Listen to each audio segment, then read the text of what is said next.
You've likely heard that Shadows of Change will be the next DLC for Total War Warhammer 3, slated to arrive sometime before the end of summer 2023. But more importantly, you're likely wondering which lords will star and what units this DLC will bring. Well, you've come to the right place, as this channel has a fairly good track record for predictions, largely because CA likes to cater to fan expectations. Shadows of Change will be a DLC that will feature new lords and units for Tzeentch, Kislev, and Cathay, and at least one paid legendary hero and one free legendary hero. In this video, we'll go over each race and their most likely additions in turn, and give a brief justification for those choices. But if you're feeling impatient, you can always check the timeline below to jump to the specific faction you'd like to hear about. You can't spell change without Tzeentch. Well, I suppose you could, but he'd just swap around the letters to make sure he's still right. As Tzeentch is a demons faction, the most likely leader is the Changeling, because that's what the title says on the box, and when it comes to marketing for CA, they tend toward the painfully obvious. The Changeling is a sneaky trickster infantry character who was blessed by Tzeentch to shapeshift at will, taking the form of any opponent he encounters. But he was also cursed to lose his original form forever. Like all Tzeentch characters, he's a spellcaster with access to the lore of Tzeentch, and he has the added addition of looking badass with that Plague Doctor-style bird skull helmet. But there is a hiccup with this theory of using the Changeling. Back in the tabletop rulebook for 8th edition, the Changeling was a legendary hero and couldn't lead large armies. But the same restricting rule also applied to Oxyotl of the Lizardmen back in Warhammer 2, so really, it's up to CA's discretion.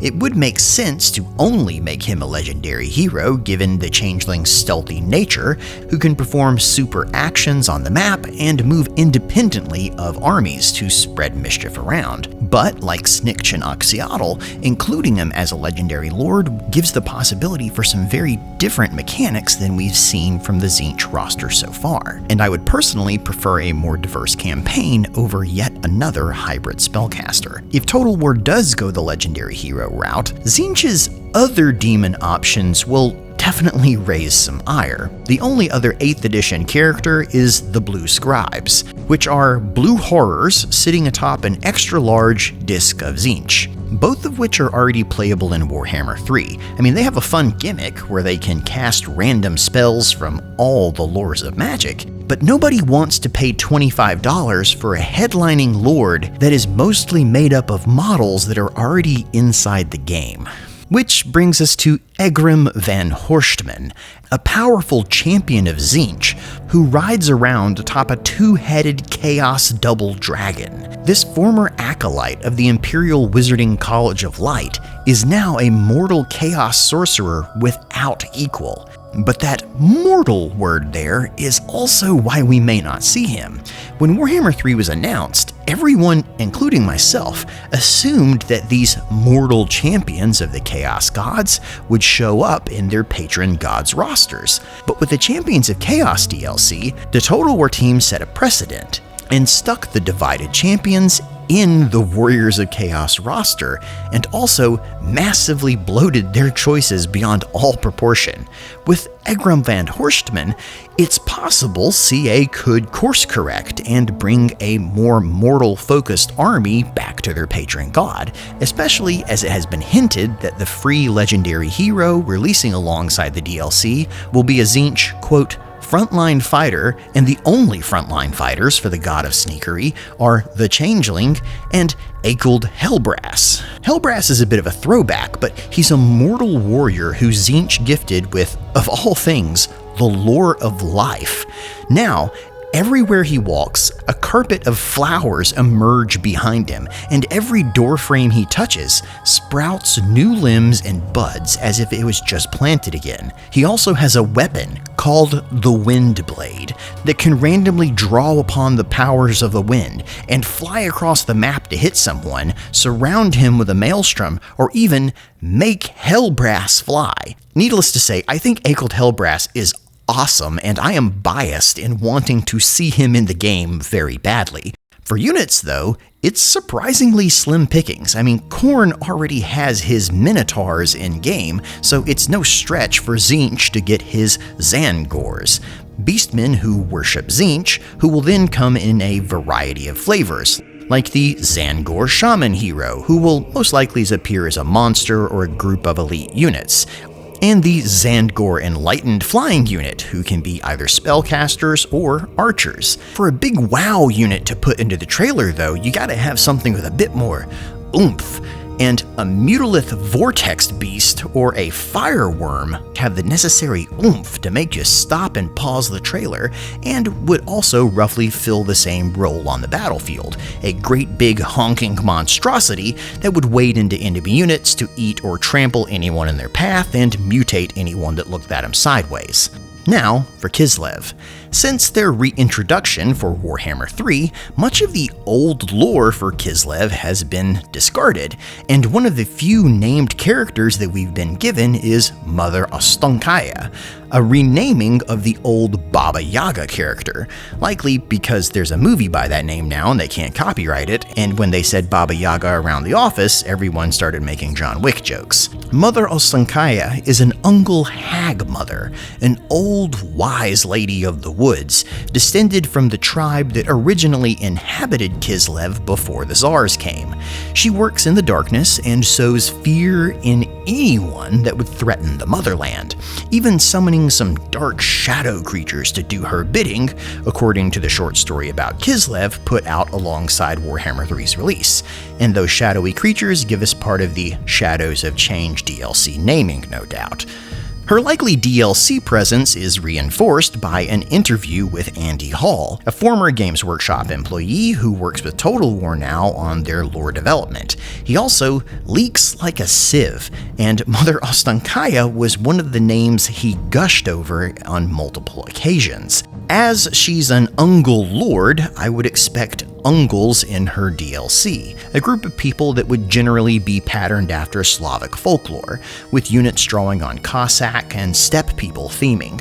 This means more hybrid melee and ranged units, higher tiered horse archers, and a new general choice with hag witches. Also, maybe some bear tamers, or like pet bears, that sort of thing. I mean, it was hinted at in the trailer, but we didn't get them in the game.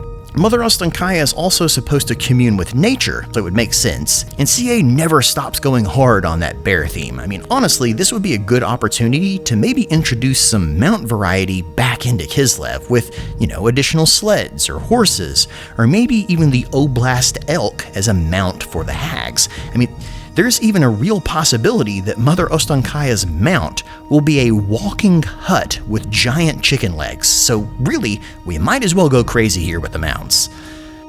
For Cathay, there's any number of dragons that CA could draw on. There's supposedly 9 dragon children of the Emperor, and any one of them could come back at any point, but let's be honest, they need to get the monkey off their back. The Monkey King is the big name who appears in both the old lore of Cathay and the new, and with his popularity across media for the last 500 years, he's guaranteed to sell some DLC.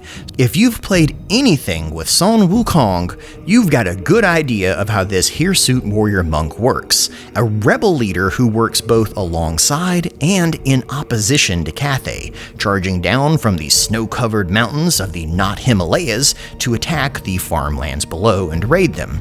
His roster would bring a mix of monstrous monkey units, unique to his faction, and likely a few bigger ape-inspired guys to fill out the front lines, and all of these could be based on goblin and troll skeletons to save time, so creating them just for him isn't actually as big of an ask as it seems.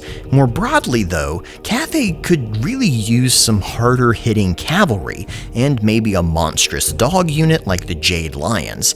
There are also old lore references to flying onyx crowmen addition that could make for a nice flanking flying unit and would help to round out Cathay's roster. There's even a strong argument for a new warrior monk, lord, or hero unit, a lightly armored but hard-hitting kung fu master that would be a lighter version of what we see with the Monkey King and obviously more human. There will also be a legendary hero somewhere inside this DLC, and that will be in addition to the free legendary hero of Tzeentch we already know about. And Kislev got the last legendary hero with Ulrika Magdova, so it seems like Cathay will get the legendary hero here.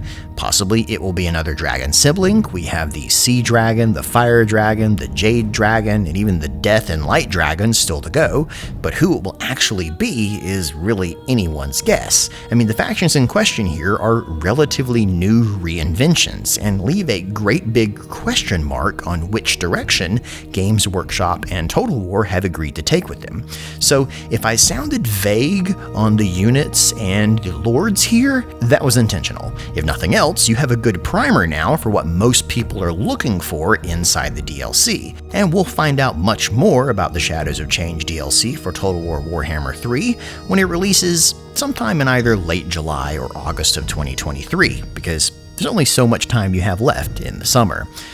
Make sure to leave your comments below. I'm always eager to hear what you think. Thanks for watching.